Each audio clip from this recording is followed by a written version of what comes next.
Gundi, marriage agenda kuwa tukati. Yes. Genda many good things. Yeah. At least.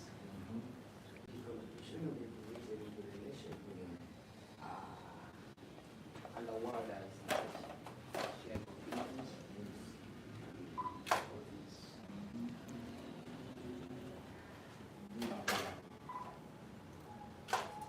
The wall of fame. The wall of fame.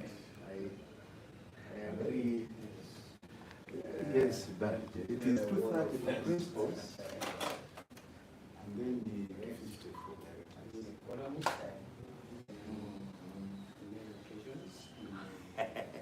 that's from all the source that it's okay.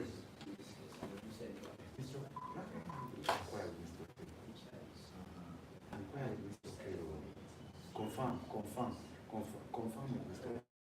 The 230 is confirmed. The 50. This is real world of fame. areas of weather. Let's have a picture. Okay. Let's have a picture here. Please look on this side. Oh. Are you able to? And you also have the photo. Yes.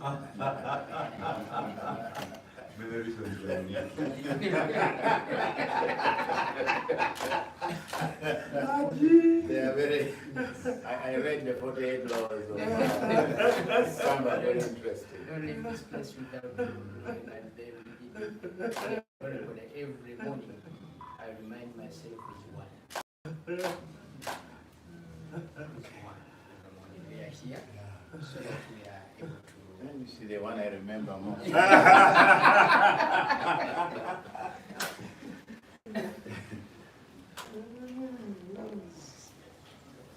We begin from here. First bring them up to 7, then we go 9. When I was, when I was a deputy, the first law of power is what I really I followed very. Never shake the master. Yeah, when you're a deputy, you have to learn very speechless. I would write beautiful things for my boss, but I would never show that I had You're a the hand one in it. Even had the hand in them. I never should. For the second one. Yeah, even that. Can we just Because, as it says very well, you can betray you very Yes. quickly. But if you get a former enemy, Yes. you'll be more loyal. Has nothing to prove. That you see in politics. There are people who were in other parties and they cross to and then Yes. Yes. And now they're the ones. Yeah, the ones. Because they have something to prove, right? Yes. In this case. Look at His Excellency. So, yes. In Parliament, the Speaker was Yeah, the deputy speaker. the Deputy Speaker. Yes. Was The other side. Minister of Justice. Yes. And then he brings them. Now, when the way they work, the force now they have in that case. Yeah. It is in Israel. So I have a practice here that every day I come, in addition to my prayers I make at home, Yes. that I always look at them and I say to them which one am I using. I had printed this, I don't know where I put them. I need to look for them and put them on speaker. Like number 4. Yes. And then, Don't talk too much because Well, what you're doing will talk for Yeah. itself. you might eventually say what really lets people know who you are. yes. And in the law we have a principle called the ipsa loquitur, meaning that facts speak for themselves. Yeah. You don't need, it supports this law very well. Therefore, More you the speak, facts the chances speak that for you say themselves. something foolish. More How speak high? for themselves. Yeah. Yeah, like this. You listen more. Yes, listen more. Yeah. And let me organize myself. Yeah, these are very interesting. Mm. The 8 laws of. There's one about how you should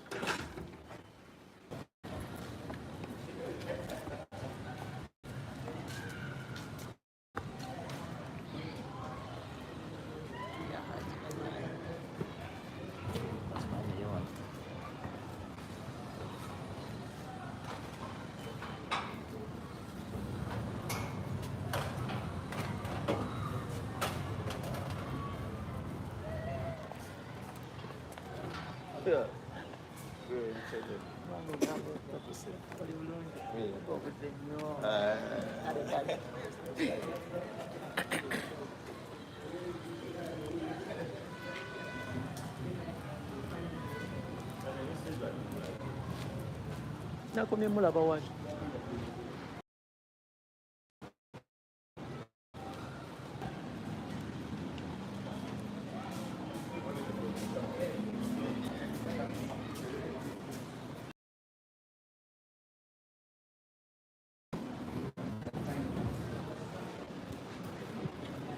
Let us stand up. Participate in this session scheduled here. Allow me, ladies and gentlemen, extend my sincere appreciation to the Executive Director for having found it right and for having made a decision that this session will take place here. We are very, very, very excited, Executive Director, but above all, your decision of coming and sparing us this very important time can never be taken for granted. Thank you very much. I also want to thank you for the good leadership of Uganda National Examination Board for quite a long period of time, and out of that, a number of achievements have been registered. We thank you with your colleagues for the good work done and for representing the nation very well. Allow me to extend my sincere appreciation to our area supervisor and secretary. I must report to you that our area supervisor, Mr. Kaguro Tomat, has been one of those providing technical guidance to this institution and specifically to me, and a bundle of achievements registered here is part of them. I want to thank him for the very time. His guidance has taken us very far in this case. And together with the principal, Mr. Senoga, he has been here several times and has also been of help, especially in matters to do with human resources. I want to thank him for the good work. Let me thank you, Executive Director, and your team for the good facilitation. We have enjoyed the tea provided to us, and we are also preparing our appetite for the same lunch you still provided. I want to assure you that as far as I'm concerned, my appetite has gone to 90% because I'm sure you are provided and it is there. I cannot fail, Executive Secretary, to thank my colleagues here. We run the exams together and many activities concerning the board. We exchange notes with all my colleagues here who are here. I'm very grateful for the support, for the cooperation, and this is not the first time we are all gathering here to give support to the board. I want to thank you, my colleagues, for being very supportive, not only to the board, but also to Kitebi Senior Secondary School. Thank you very much for the work well done. Mr. Secretary, allow me to recognize the presence of my colleagues. Allow me to introduce some of my deputies who are here, and I'll begin with the senior deputy, Mr. Kambo Ebeid Medi, is here. Deputy responsible for co-curricular activities. Allow me to recognize the presence of Deputy Samawan Ismail, is Deputy in charge of administration. Allow me to introduce the officer in charge of personnel, Madam Nakasi Mary. She is also here. Allow me to introduce the director, heading the Directorate of Education Studies in the meaning of those. Madam Harriet Lamiro, who has given us a good prayer. She is also here. Allow me to introduce the head finance. Ours is called Accounts Department, not Bursar's office, because it contains so many offices therein. So Madam and Chief of Examinations, external, UNEB examinations, is Mr. Rutaya Regan, who is also the coordinator of this program. In our midst, we have some members, few members of staff connected to this program and supporting the program. They are also in our midst. Allow me to recognize them in this case. I've seen Madame Sauya, Madame Nyakato, they are here. And in a special way, Secretary, so to allow me introduce our PR team based in this school here. And I would like to let my colleagues that whoever is interested in any link, any of this that is happening here, feel free to contact them. They will give you anything you need for purposes of furnishing your folders. In this case, they are doing very good work. And the one entering is the one who deputizes Mr. Retire, is Mr. Edward, is Edward, is his assistant in as far as connecting is concerned. I am very grateful, and I have seen the program. The area supervisor will take us through the whole program.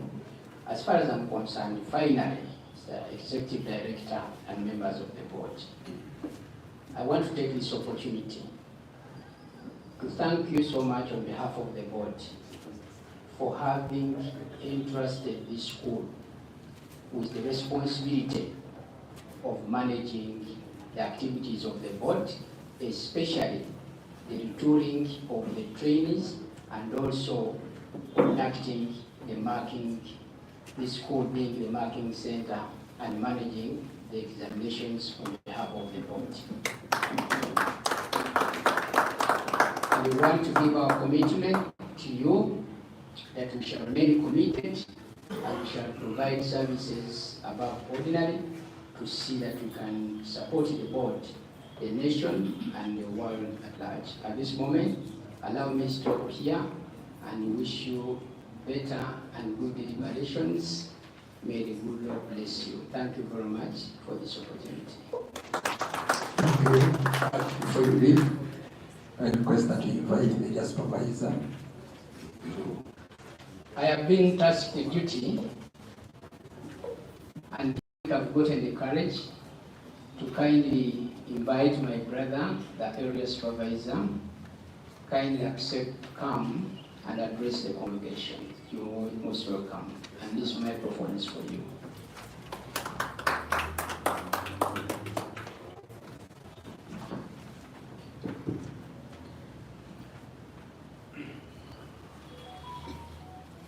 Our dear executive director, I know people are still finding problems. We are used to executive secretary, but with the new law, the new act, as amended, that title C is changed from executive secretary to executive director. Our dear head teacher, our host, and your team of administrators, my loved head teachers present, the teachers in charge of CA, my colleague, our facilitator, Mr. Stephen Senoga, ladies and gentlemen, good morning. Good morning, sir. This morning, I think, is a very great day for us because out of the very many briefing stations in Uganda, running from Kabong to Tsoro, running from West Nile to Busia, the only briefing station where the executive director has been physically present is Katwe station.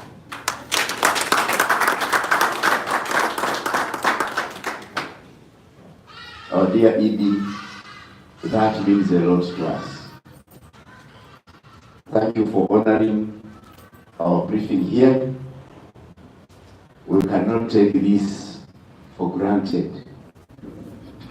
We wish you could have many more of these kind of visits by you, not any other.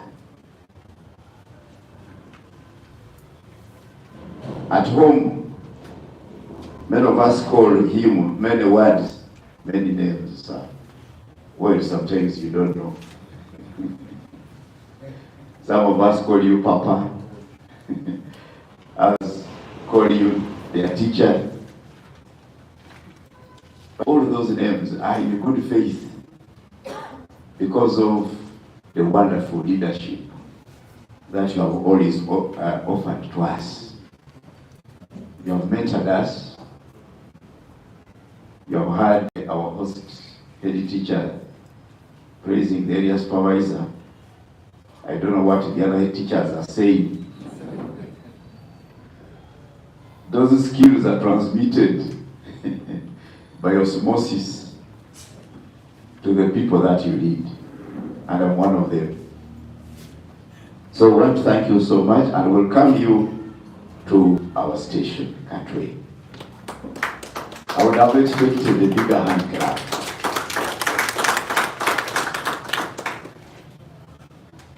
We are eagerly waiting.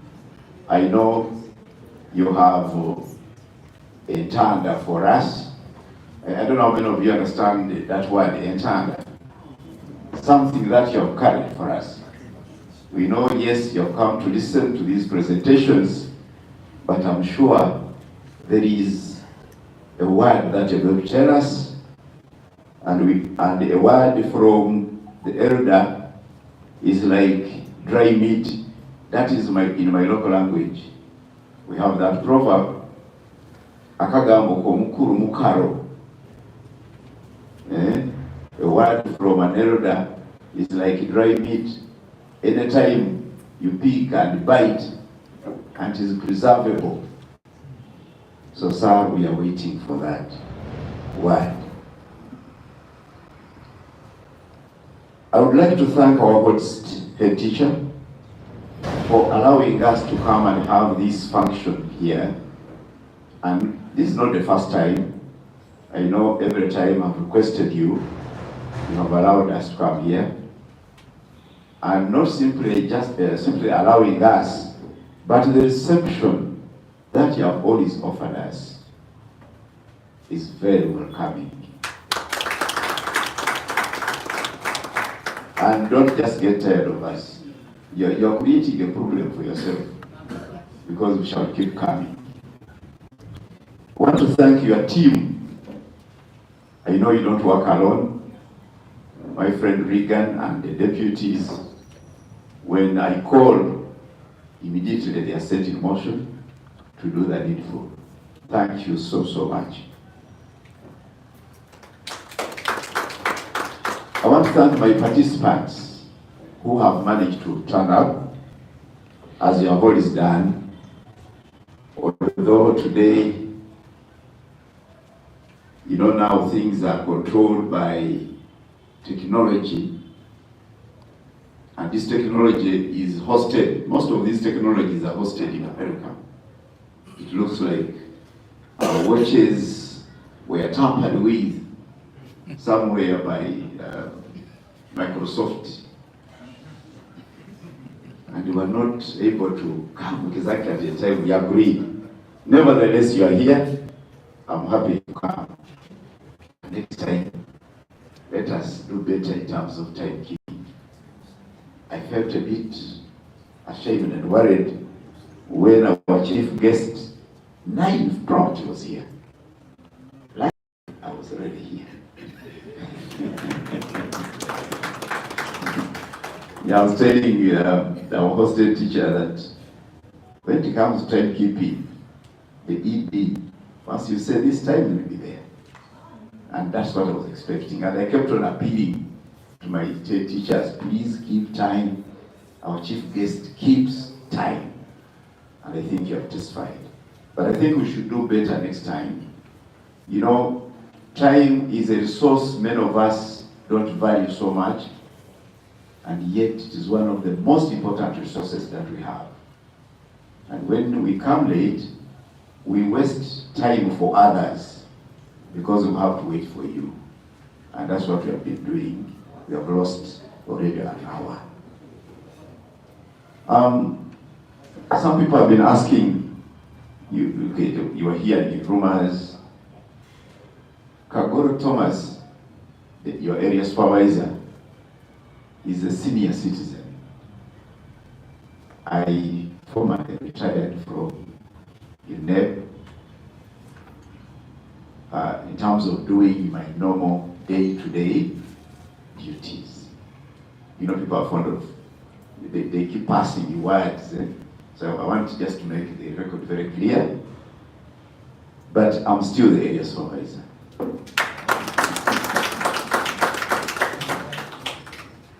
I'm retired. Some people say not tired, but for me, still quiet. Yeah, the two are different. You may be not tired, but not required. So I want to thank the executive director who has entrusted me with this work.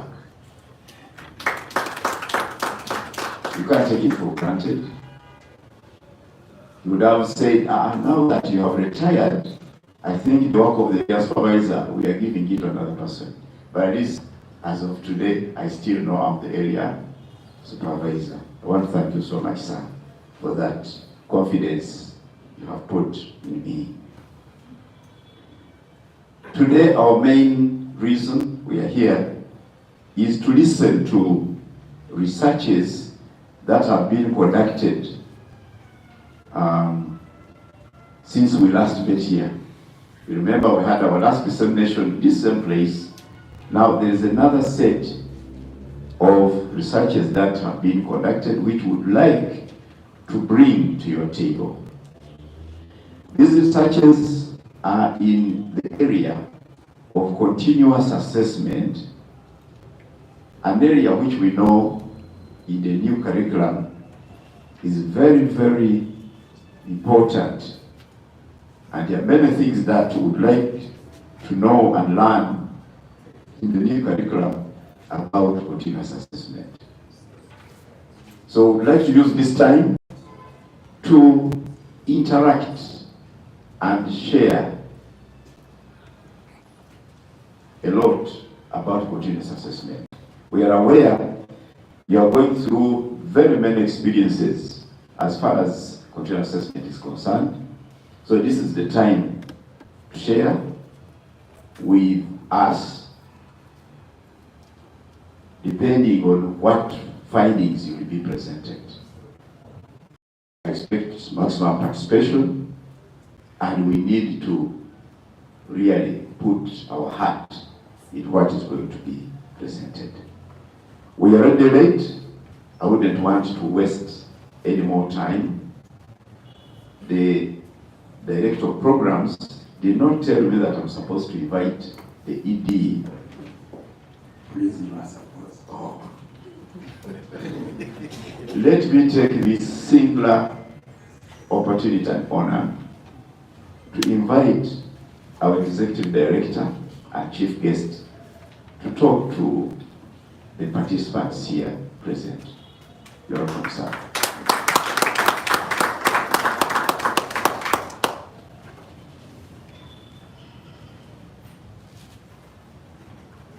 Let me do the typical Ugandan thing.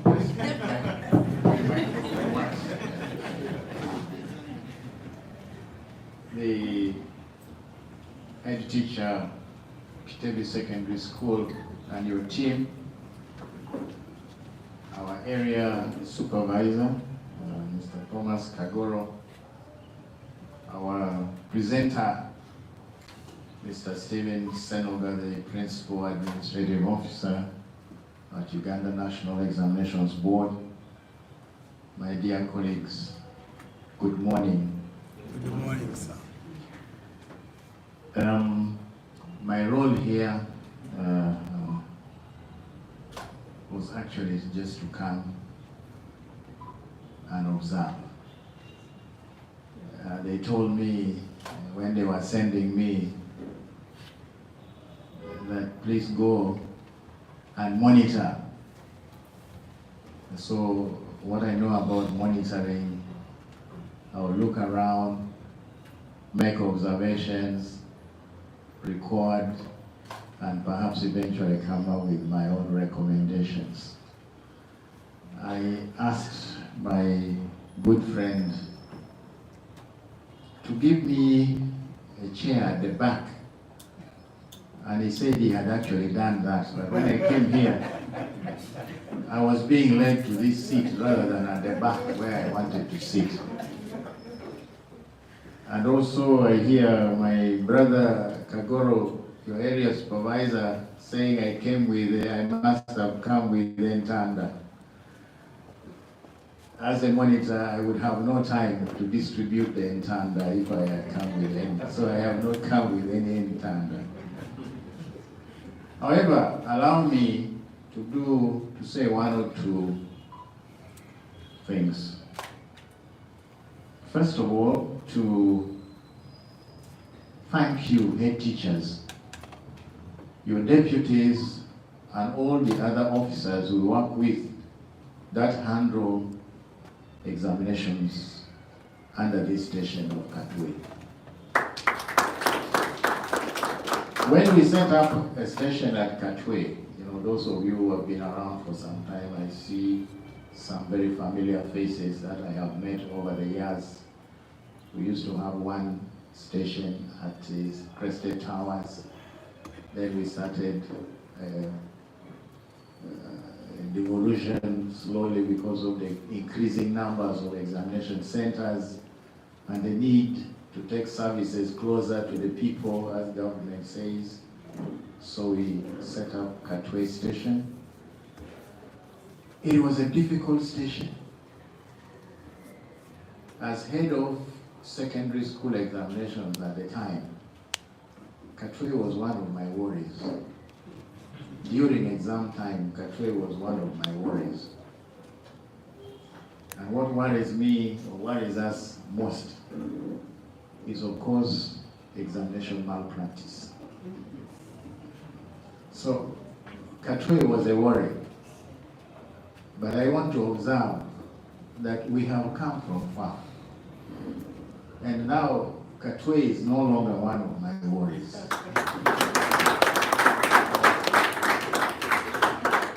And I want it to continue in that way.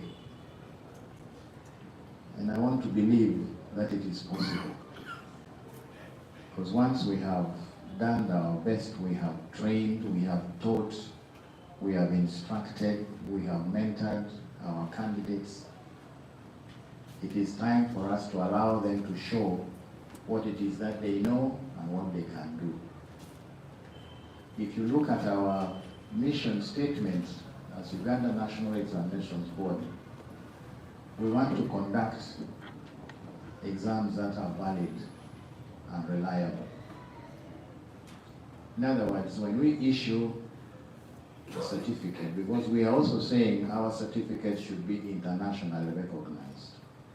So when we issue these certificates to our learners that have come from the schools within our station of Katwe, all of us we should believe that the certificates that those children hold actually speaks about what the children know and what they can do. That is when our certificates can be recognized internationally. Any system, exam system that is riddled with malpractice or of all sorts, those certificates are not even worth the paper on which they are printed. One day, one of my board members was talking about some school that had a record of underhand methods, and said they were also celebrating. What is it that they were celebrating? They knew they cheated, but they are still celebrating. So what they're actually celebrating It's not the results, they are celebrating the fact that they did not get caught. That's what they are celebrating, not the results. So we want to celebrate our results knowing that yes, for the last 4 years, we have been with these children from senior 1 to senior 4. They have gone through our hands, they have sat, and this is what they have got, what we expected them to get. We have every reason to celebrate. We've had these kids 2 years, senior 5, senior 6, and we prepared them enough for the next challenge that they are going to face in tertiary institutions. That is worth celebrating. And I believe, my dear colleagues, it can be done. That is our call. It's a divine call from the Almighty Himself.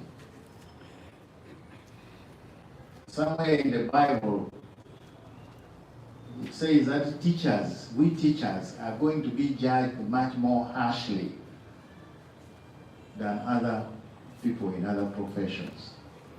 Because God places those children in our hands to nurture and to bring up, give them morals, values, so that as they get out into the world, they can change the world for the better. But if in our hands we have shown them that you cannot succeed without cheating, and they go out with that mentality that they must cheat, you are going to meet them in various offices, in the country, and you'll get the kind of service that you deserve. The story I heard was a teacher took his mother to hospital and found a nurse for whom they cheated exams. She somehow became a nurse, and that's the one that was entrusted to take care of the mother, and he was worried. He was worried how well this nurse was going to take care of the old woman. Yeah, you have every reason to worry because, as Nabisunsa people say, you reap what you sow. So if she put the cannula in the wrong part, instead of the vein, they maybe touched an artery or something like that, the old woman will die, and definitely that cause of, he would have been indirectly, or even very directly, responsible for the death of his own mother. So if we don't do a good job, we are going to meet these people somewhere. If you read our Vision 2040, we want to transform ourselves from a peasant economy into high up there. And one of the enablers is the human resource. The human resource, in my opinion, is the most important resource for development. There are countries, I was sharing with the head teacher here, there are countries that have hardly any natural resources. But they are first world. Small country called Singapore, you go there, you don't believe it, but they don't have an oil well. The Japanese, the Koreans, they don't have oil wells. They don't have gold deposits like Uganda we have. If it was natural resources, Congo, DR Congo would be the richest country in Africa and probably one of the richest in the world. Without the human resource to transform those other resources into something that brings about development for the country, you've done nothing. So we teachers, I think we have a very difficult job, but a very noble job of producing the kind of human resource that we need with the right attitudes, the right values, the right morals, the right skills and knowledge to transform our country into what we want it to be. And we can't do that if, instead of concentrating on teaching, we wait to assist them at examination time in order for us to appear in the newspapers. That serves a very short, selfish interest. In the long run, you are a murderer because you have killed the country. Quite often people talk about that there is a university in South Africa at the gate that they've written something that you don't need atomic bombs or you don't need bazookas, all that to kill a country, to destroy a country. You don't need those big weapons. All you need is interfere with this education system. And one of the ways of interfering with the education system is examination malpractice, so that people come out with certificates that they have not worked for, that they don't deserve. When you have those, then you can be sure the country is surely on its path to destruction. Today, we are here to listen to the results of research that our research directorate has carried out in the area of continuous assessment. It talks about continuous assessment in production skills, art and craft, and then management of continuous assessment. I don't want to preempt what our presenter is going to say, but I like to just say that CA, or continuous assessment, is now part and parcel of our assessment system, at least at the lower secondary, as per the new, it's no longer new because we have had it for some time, our competency-based curriculum. 20% of the final grade a candidate will get in every subject that the candidates sit for will come from continuous assessment. Now, the 20% is generated from what you have been able to do with the learners through the time they've been with you. But we have different concepts of continuous assessment. Many of us have made continuous assessment look no different from a summative assessment, because all we do is wait for the end of term, give an examination, and enter the mark as the CA mark. We've been going around recently on another program of National Assessment of Progress in Education. I have been very interested in knowing from the head teachers and the teachers and the students themselves how different the students are who have gone through the competency-based curriculum from those that went through the curriculum that has now been phased out. And the revelations that I got, I had an occasion to visit another school, and I had a one-on-one conversation with the two randomly chosen students of Senior 4. I had a conversation with the head teacher and another teacher, and I was extremely impressed with what I had.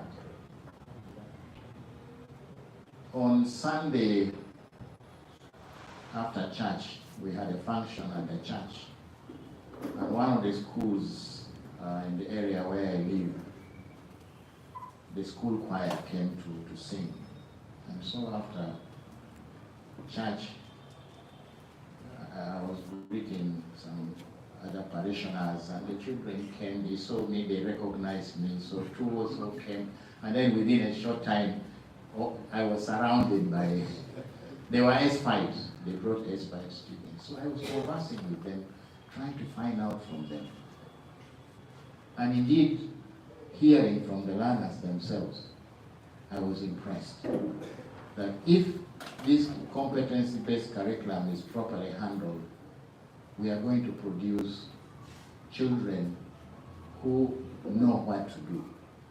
They sound very independent, they sound very confident, they sound articulate, they look like they know how to find knowledge by way of research.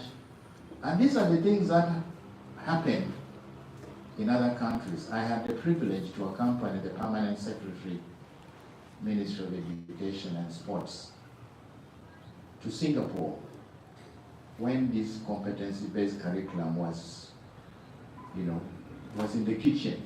We wanted to look at what happens in other countries. So we went to Singapore for 1 week, and then we went to Ghana. Because we picked one in Africa and one outside. And I found something really admirable. And when I see what is happening now in our schools, I formed the opinion that if we continue dutifully on that path, we are heading in the right direction. The challenge that we have is the continuous assessment component. We had a lot of disappointments. There are schools that our people went to and we cannot find evidence of activities that have generated the scores that they have sent to UNEB as EA. I looked at the projects in the school where I went. I was extremely impressed with what the children were doing as their projects. In some other schools that we have visited, there is no evidence that the children have ever heard about project work in the competency-based curriculum. I don't want to believe that Katwe or any school under Katwe division is in that league. We also found out, of course, what we already know, that there are challenges in the implementation of continuous assessment. One of which is large class sizes, because continuous assessment to be done properly, it requires that the teacher is able to follow individual learners. But if you are dealing with a class of 60, 70, 100, it's not very easy. The other one, of course, is that it requires a lot of time. The teachers, during the time I was an active class teacher, it was interesting for us to find time to go and interact with. I used to teach science, so I love to go in the evenings after supper to conduct some practical lessons in the lab with my learners. What I'm saying is we try to devote time, but of course generation changes are taking place, and some of the young teachers we now have do not think about the probably can't find that kind of time. It needs time. Many years ago, the school, the country now called Eswatini, it was called Swaziland. They introduced continuous assessment as part of the final scores, something that students, that schools should submit. And the teachers looked at the amount of work as being so much. The leaders, the teachers like our UNATO here, they collected the materials, they got a coffin-like wooden box, they packed the materials, closed it, and carried the coffin-like box and placed them on the steps of the Ministry of Education and the Ministry of Education, and said, your CA is here, we are not going to do it, there is too much work. So it requires a bit of dedication. But then again, continuous assessment should not be seen from the point of view of just being part of the summative assessment. I know continuous assessment helps you as a teacher to find out the challenges that the learners face. You get to know which learner has a problem, and you also get to know what kind of problems the learners have.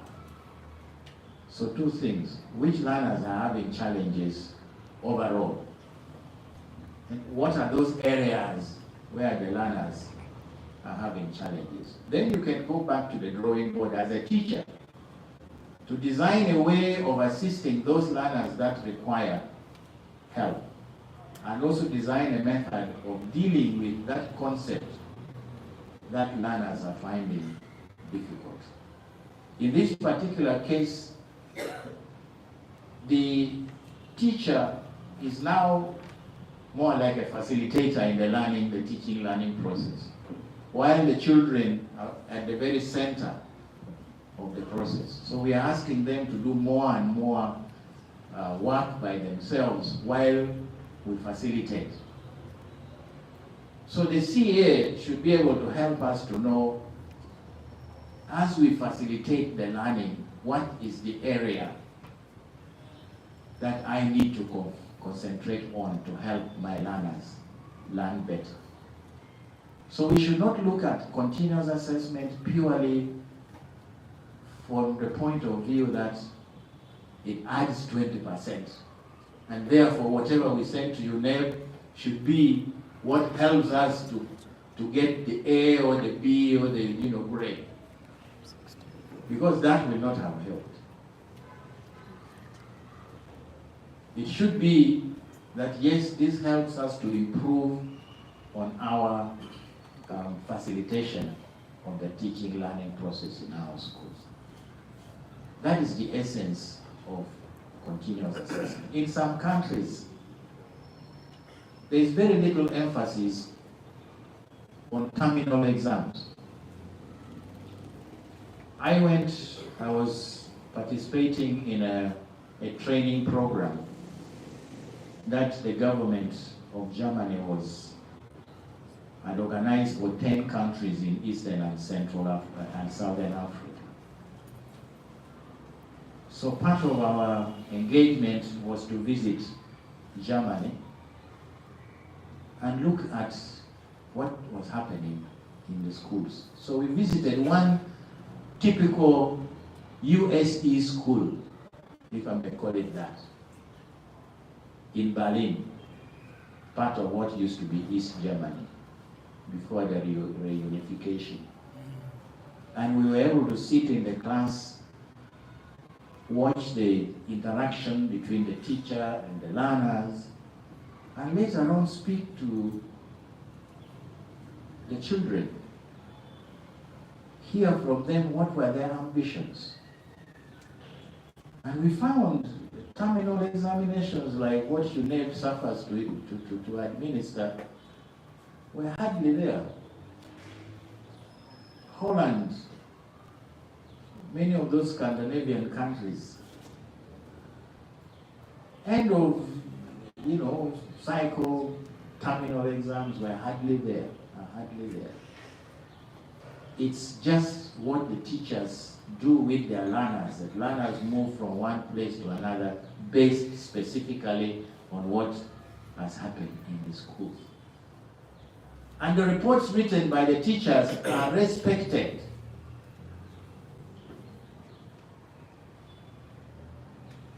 So that's the kind of situation that we would love to have here. With the time, we should have less and less and less emphasis on external examinations done by an external body like Uganda National Examinations Board. That may not happen in our lifetime, but we can start this. Our moving out also showed me one thing, that although we have this competency-based curriculum, perhaps the system has not done enough for the people who are supposed to implement the curriculum. I form the opinion that despite the little trainings that we have done, perhaps our teachers have not been adequately assisted. And I also form the opinion that our head teachers are even worse. Whereas, yes, we have called the teachers, NCDC has organized one-day, two-day workshops. UNEB, has also come in and picked about 15 teachers from each school and organized a 5-day training workshop. But we have not remembered that those teachers are supervised by somebody. And that somebody should be more informed than the people that they are supervising. But we found out that the teachers in some schools really didn't know what was going on. So we decided to look for some little money within our budget, and we are going to start soon to have 2 to 3 day orientation for every secondary school teacher in this country. We are going to do them the way we train the teachers. We'll go zone by zone, region by region, until we are able to reach all the head teachers, so that you can go back and you are monitoring the activities of your teachers will be done from a very informed position. That's what we are doing. But I also formed the opinion that the teachers that we have are heroes, along with their head teachers. Heroes and heroines. Why? We brought in a system, a brand new curriculum.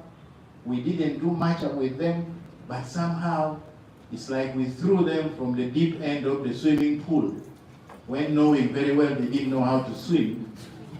But somehow they have splashed their way to the shallow end without drowning.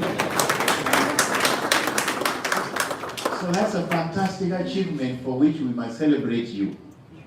You are heroes. And I have not shied away from saying this in some of the fora that I find myself in the management of the Ministry of Education and Sports. I have said this, that we must celebrate our teachers who have worked for the last, this is now the 5th year, implementing the competency-based curriculum. We sent them in the field without tools, but we expected them to produce a crop. But somehow they did. Either they pulled the weeds by hand or they scratched the soil by hand and planted. How they weeded, I don't know. But something came out. We harvested. So we as Uganda National Examinations Board will continue to do the little bit that we can within our mandate, because we also have a mandate. We have the law that sets us up and gives us what our roles are. And some people may be very quick to remind us, UNEB, you are not a training institution, you are an assessment institution. So don't interfere with the training of teachers. But we will also say, yes, those teachers are helping us with the assessment, so we must train them. So we'll try and do the little that we can to assist this process. I know we are already late. I am very constrained by time. I thought I would be out of here by now. But your area supervisor and the head teacher, they put it on the program that I must speak. And sometimes when I start speaking, I forget. I want to thank Mr. Kagoro. He's just recently retired, but he's still required. We told him, you haven't started moving, using a wheelchair yet, so you will still be with your people of Katwe Station. I want to thank Haji Kamlegea here very much. I heard about his school. The president doesn't visit very many secondary schools, but he was visited, and I have seen evidence of perhaps the reason why the president visited him. He is a man of many colors. He's a teacher, he's an advocate of the High Court of Uganda, he's a human resource practitioner.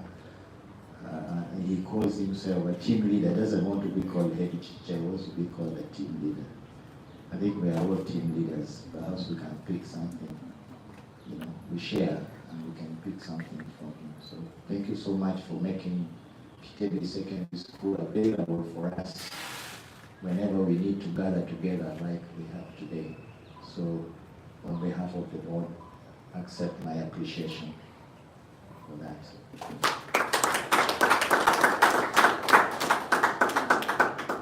So ladies and gentlemen, as some former president used to say, with those few words, I want to wish us very good listening and very good discussions. I will try as much as possible to listen, but if I have to leave before this session is over, you will understand that we started late. I had programmed myself very well. I was actually here at 10 to 8 to 9. I programmed myself very well, but that is fine. So a friend of mine who used to say, in Africa, it is not the time, but it is the event that is important. If the event has taken place, don't worry when it started and when it ended. Your worry should be that the event has actually taken place or has failed for one reason or the other. So let's enjoy the event. And I wish you well. I'm sure we shall in due course meet in some other places. May God bless you.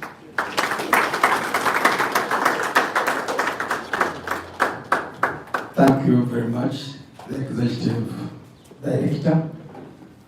Members, can you once again appreciate the words of the Executive Director?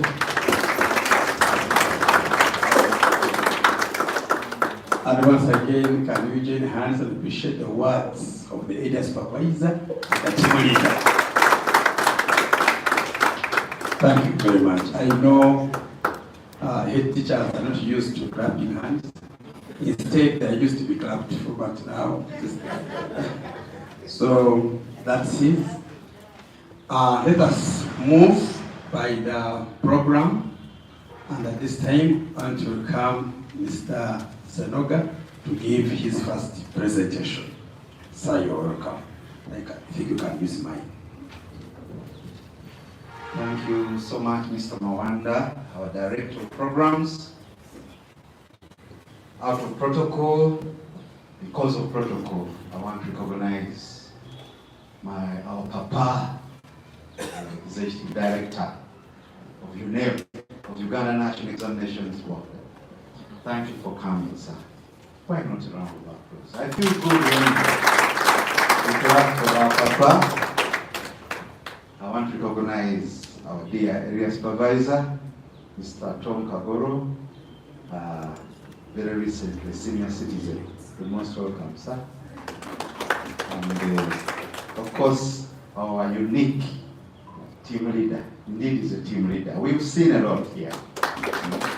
And many things are done uniquely in Katwe. I'm privileged to be here. The Executive Director, I have been to 3 other stations already, disseminating the same information. But I cannot hold this back. there are two things. One, just want to inform these people that we thank God that we have our executive director, who we call an edutainer. When he's about to speak, we look forward to his speeches. I think you've enjoyed them. You've enjoyed it very much. Why edutainer? They are very educative and they're very entertaining. So, I want to thank you, sir, for those words of wisdom, but also very, very educative. I also want to thank the area supervisor. I've been to 3 stations, as I said, but the area supervisor is a unique mobilizer. I think some of these parties may need your services now that you have some time also.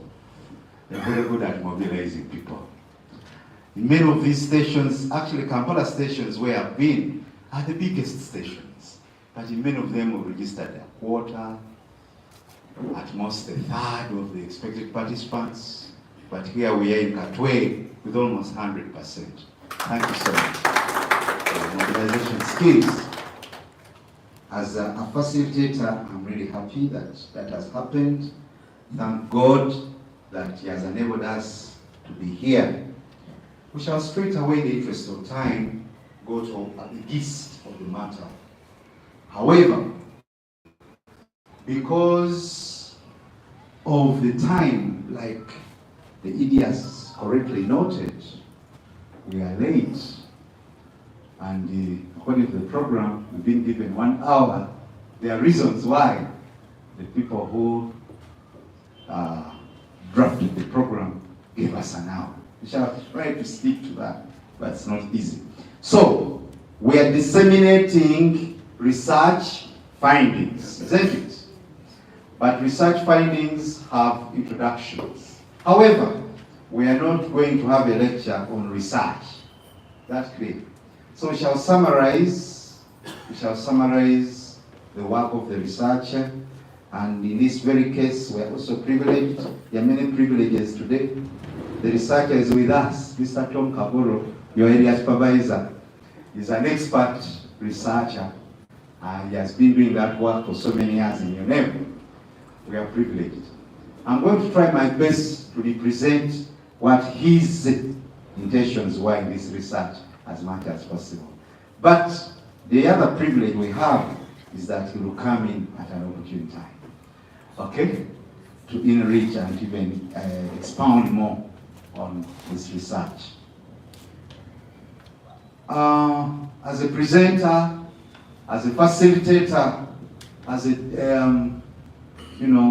when I'm called upon to address people in such a case, I always want to use participative presentations. As a teacher, I've also known that the more you encourage your audience to participate, the less you'll have people going into slumber, and therefore objectives will be achieved. So you'll allow me ask you a few questions. We shall share experiences, and then we shall make sure that we enrich this research in the process.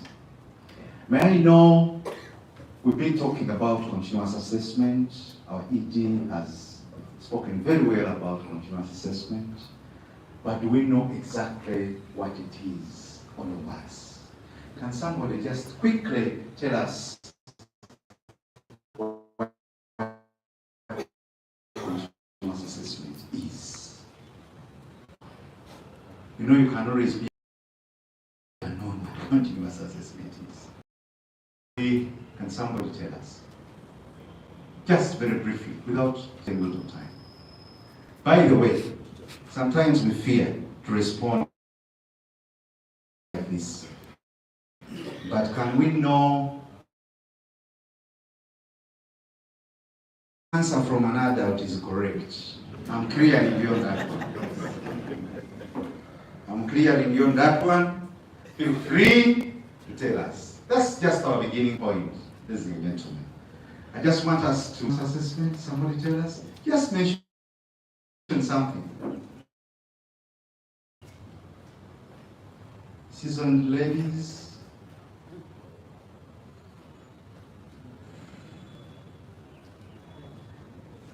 Thank you so much. So the ED said it is not the time, it is the event. Thank you very much. My name is Msanje Edson from Nukawa Lusega High School. Continuous assessment is a form of assessment that is done in the process of learning. Round of applause for him. You want something different? Oh, I thought it was a lady. Ladies, please. You telling us something? Oh, clear, no? Okay, thank you very much. My name is Triya Hirwa Clever from Crested Secondary School, Makindi. Yeah. Continuous assessment, according to me, is an evaluation that is done to see whether the learning has taken place, or to see to explain the progress of the learner. Yes, thank you. So much. Round of applause for him. Anything else? There is a word that I want to highlight. Let's hear from this lady. Good morning to everyone. Continuous assessment.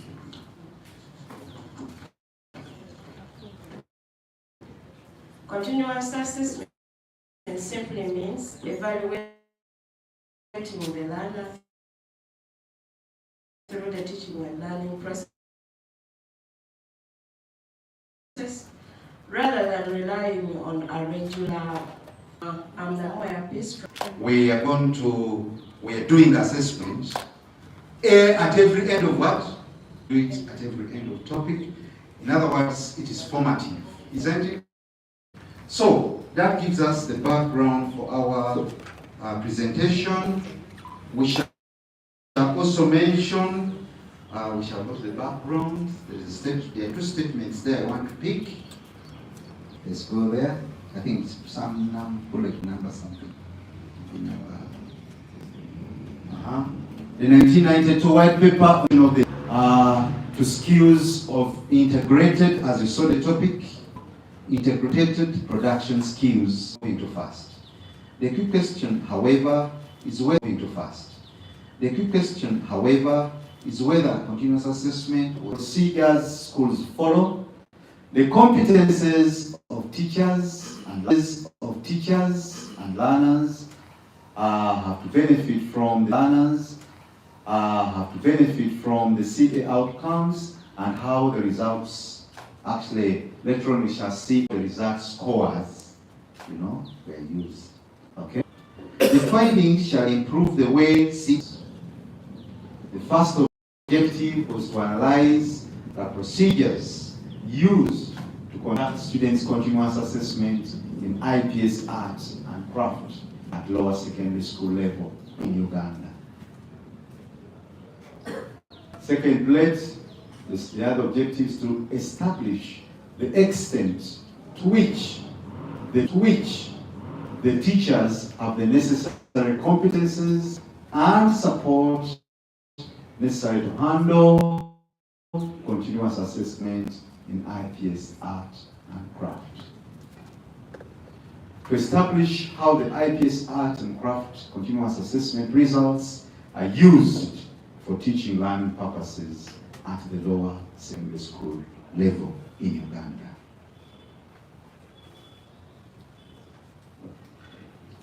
A qualitative, we can briefly look at the methodology.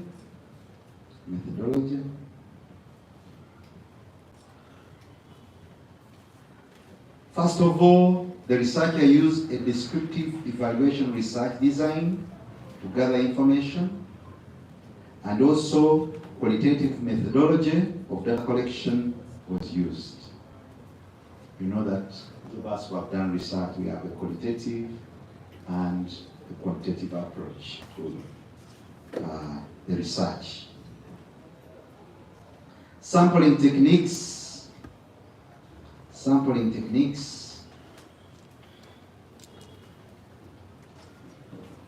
A two-stage cluster sampling technique was used in this research. First, One district was sampled from each of the 16 administrative zones, then 4 schools from each of the randomly selected districts, representing private and government, rural, urban categories. So those were the 4 schools: private and government, rural and urban. IPS are teachers, directors of studies, and deputy head teachers, academic, purposely selected from the sampled schools. And also, where S4 IPS students who participated in the focus, FGD there is focus group discussions, were more than 10. These were sampled using a software, a certain software. Okay? That is the background of the methodology used to collect results. So that we can, the methodology will also reinforce on the findings, the reliability on the findings. So let us look at the findings. The findings. Yeah, this is the gist. We reflect on the objectives. The first objective was about the procedures used to conduct student continuous assessment. Objective 1, procedures. The procedures used are based on guidelines. The procedures used are based on guidelines.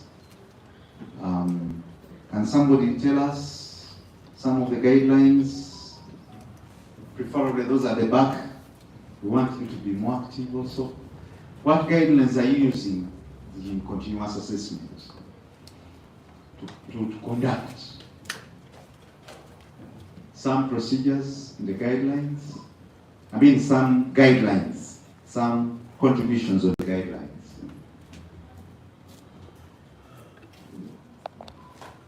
Incidentally, I think when you bring all the things at once, I cannot have people contributing. Yes, can I get some contributions, madam, with a smile? Which guidelines are we using in schools to conduct continuous assessment? Good. Sorry, my microphone is very far. Oh, you can speak and you're a teacher, a trained one. Yes.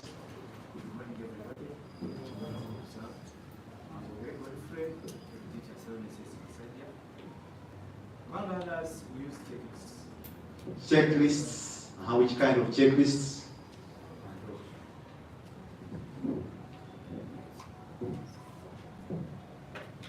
The checklists are of various categories. There are ones for particular subjects, and then there are for those of projects at different levels. Where are they from? They are from the portal. So we are talking about sources. The source, the UNEB portals, you can access them. So one of the sources of the guidelines is UNEB, not so? Any other? Any other?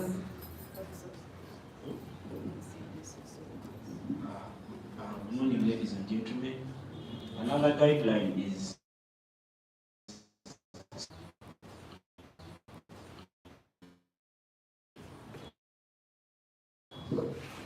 rightly so. We have sources of guidelines. DC, we are lucky. We are proximal NCDC in Kampala. It is one of the sources of guidelines. UNEB, as you've rightly mentioned. Okay. Colleagues, somebody mentioned. KAIs being developed by departments or different groups within the school.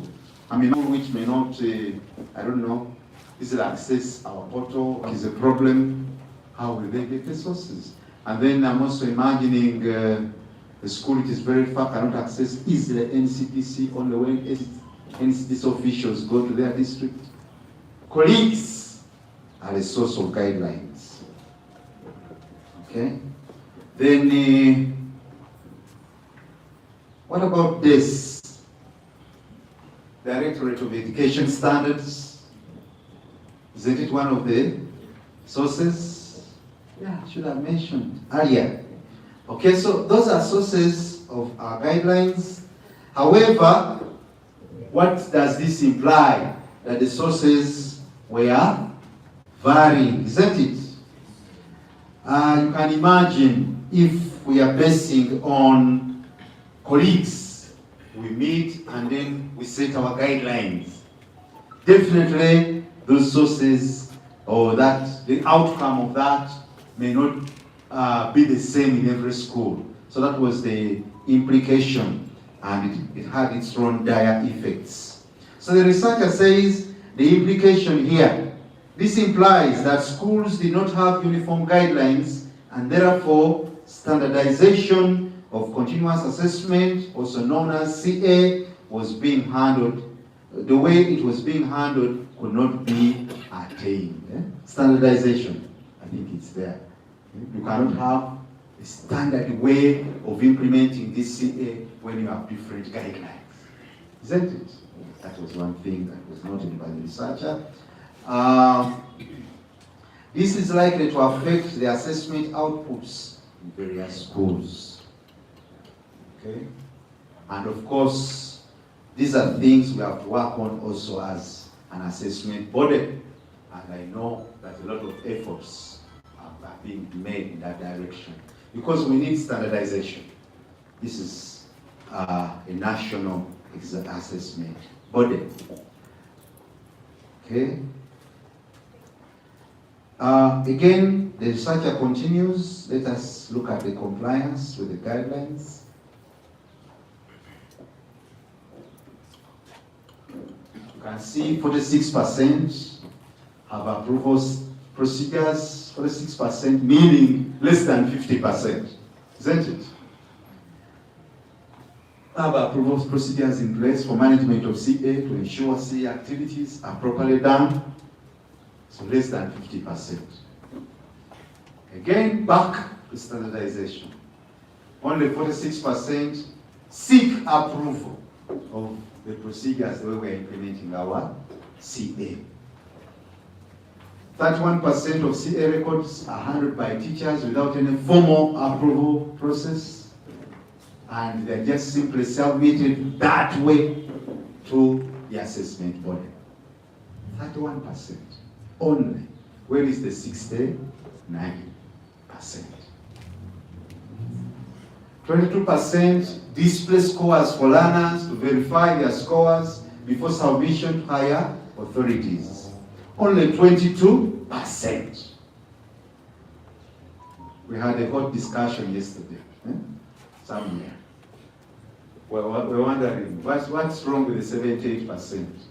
Why don't they display? These are scores that have a direct implication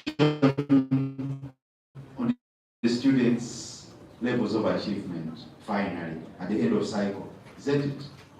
You hand them in to UNEB without displaying them. Supposing out of human error there is an error. So we end up losing a good professional just because the teacher has not displayed. Now, one participant yesterday was giving reasons why many people don't display. They're saying Mama has refused us to display candidates' outcome. But I think Mama guided them the final end cycle scores, not these formative evaluation scores. Somebody was giving it as a reason for not displaying scores, but I think that was just by the way. Maybe we are lazy, maybe we don't mind, maybe, like we are saying, we learn our procedures already. Up there we know that many of us don't seek any approval procedures. Maybe we are not well guided by the administration of schools. So these are learning points, these are really pointers for us to improve on the way we do our things as far as continuous assessment is concerned. There is a bar chart. Follows there. Is it possible to zoom it a bit, make it more clear?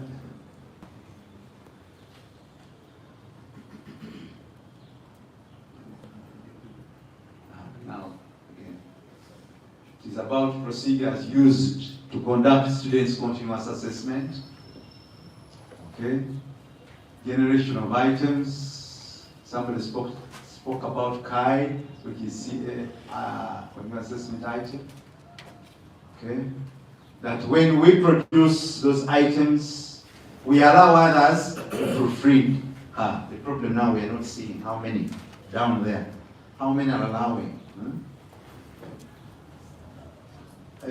Some people said, the teacher who said, I proofread. Those who said, I proofread my items. Then you can see others use past papers. Those are procedures. Some buy already made items.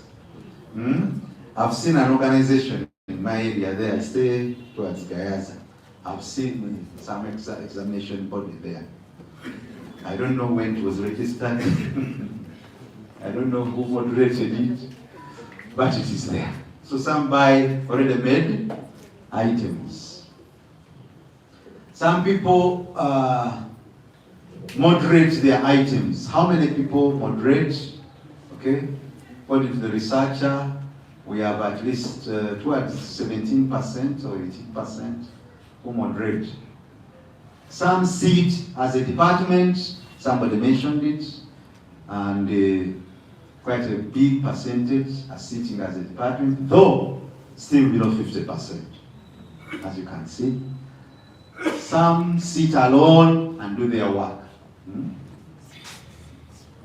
Can see how varied implementation of CAD is, and yet it's such a very significant area of assessment. Now, I want to thank the researcher who is opening our eyes on many of these things.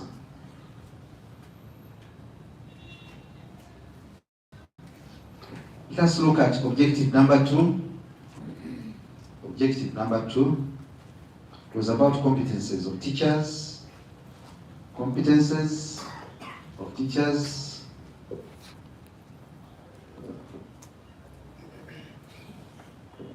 Something interesting, maybe let's look at also keeping of those records. It's part of the competences, by the way, of managing CA. You can see where our records are kept, Somebody said again yesterday about keeping records, that we should not blame teachers who keep it in their bedrooms. Somebody was trying to say that you consider a very rural school, which are very many, where a teacher has only a chair for him in the staff room. No desk, no cupboard. So they choose to keep some of those things the way they feel. Some head teachers are also keeping the records, and then some people are keeping them in their drawers. So how do you keep yours? See a score. Those is office. Don't they get lost? Okay. So objective 2. In the interest of time, let's look at objective 2. No. It's something to do with competences. Okay. The researcher discovered that 65.5% of the respondents score the scripts. They know how to score the scripts. What happens to the 35? Rather, is it 34.5? What happens to them? We expect to score, but apparently some do not score. So how do they assess? Developing marking guides, slightly over 50%. What happens to the 40? Is it 41.8? Construction of test items, and so on, as you can see it there. Compilation, moderation of test items, and so on. The percentages, ironically, go on reducing. These are all eye-openers, ladies and gentlemen, for us. Especially, sometimes when certain things are being said, you have your conscience telling you they are talking to you. In which percentage are you? Are you in those who are not doing, carrying out procedures as they are supposed to be there? For example, are you amongst the 60, something like 62.3? They are under moderation of test items, for example. Are you in that percentage of 62.3? Who don't moderate? Are you in the 34.5 in grade number 1? Who don't score? I wonder if you don't score, what happens? Do you just create marks? Do you have your scores rather?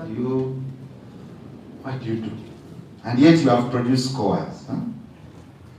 This reminds me of a story we were told live in one of our discussions, that one of the people went to the field, encountered a senior 3 student, and the senior 3 student, the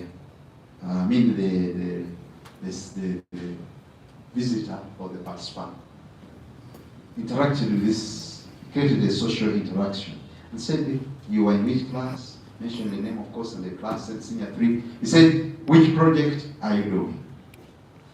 And the boy told him, I do not understand what you are saying. Have you heard of projects? And the student said, yes, I've heard of projects, but I don't know whether they are for senior 3 or senior 4. And then he said, you're supposed to be doing a project in senior 3, and this is supposed to be followed up periodically. And so what are you going to present? What are they going to present for you as far as marks are concerned? And the student said the school will work a way out of that. School will find some way. I'm really happy that we're here with the ED here inside. So some of these scores you're handing over to us, you find some way of giving them to us. Okay? So, no wonder the results are coming. Scoring of scripts, 34.5 do not score. That's a very big number in the country, or in the whatever sample the researcher took.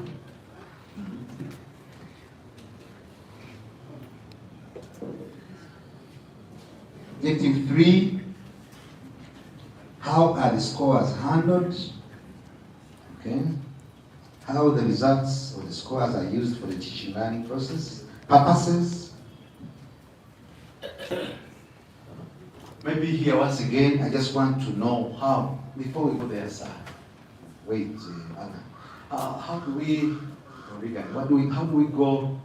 handle our scores? First of all, how do we handle our scores? Those scores that we get, how do they facilitate the teaching learning process? Some proposals, something. Our scores.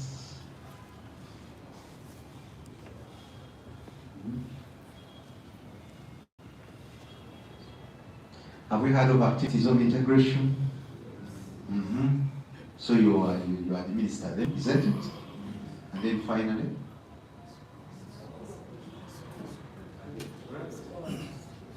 Father Stephen. How do you handle scores in your school? From which school, Father? I'm Father Stephen Mianya. Sorry, I have a house voice. I head teacher at secondary school, Kabua. Yes, the scores from activities of integration, because when they are generated, different departments seat subject departments, and then they can always evaluate the way forward, and give advice to the director of studies, who informs the head teacher and discuss on the way forward for our learners. Yes. Thank you. Father has begun it all. Can somebody complete it? Because finally, the scholars, we are saying, must facilitate the teaching learning process. Isn't it? And that is the beauty of CA. Okay? That's the beauty of continuous assessment. You remember in the past, me inclusive as a teacher, would just come, dictate notes, maybe give tests at the mid-term. Would not mind a lot about feedback. That's all. And would think that going through the paper next time after so many months or so many weeks would help the learners. But this one, you are doing it there and then. So how do we hand the scores? Can somebody propose, please? Thank you, Father, for that. Yes, sir. Mr. Thank you, our facilitator. These scores are meant to serve as key indicators as far as attainment of our learning outcomes is concerned. And then they will inform our academic interventions as a school. At times we do remediations to see to it these learners can attain the intended learning outcomes. We all know that learning is progressive, and if we see that probably some learners are ahead of others, the essence of these indicators is to mitigate these different gaps that are established in this education. Mr. Kaiwe, a round of applause for our first contributors. Okay. So, according to the researcher, in the interest of time, we have sought more and more, but I want to thank the two who have at least contributed to this. 93.3% provide the students the opportunity to know their CA results. And this is very good. At least something very positive from our professionals, what we are doing. 93.3% provide the opportunity for our learners to know their CA results. It looked like a controversy, these results. You remember in the first case, in the first objective, we had 22% who displayed scores. Isn't it? Now, this looks like a contradiction, but later on, we ironed it out. And this one says 93. So, in our discussion yesterday, they said 93 because we provide report cards. You now provide report cards. I'm told initially it is not something that was expected of providing report cards timely. That is now in the old, but then understand your clients' demand for them. That's what I've been told. Huh? Is that correct? So 93.3 provide report cards, and that way the students are provided or come to know about their results. And the 22% now display the scores apparently periodically as the assessment goes on. And I think both are okay. But let us also have the 78% trying to try to display the scores of the learners. 82.1% of the learners discuss with their teachers about their performance. That's again credible, meaning we want to upload that one as well, because it is towards the validations of this form of assessment. Direct feedback and immediate feedback, very important. I was saying that the CA is we agreed actually in some of our discussions that this CA continuous assessment is helping us even in the end of cycle. I think you saw the difference in the kind of results we had last year and the results in the old way of assessing.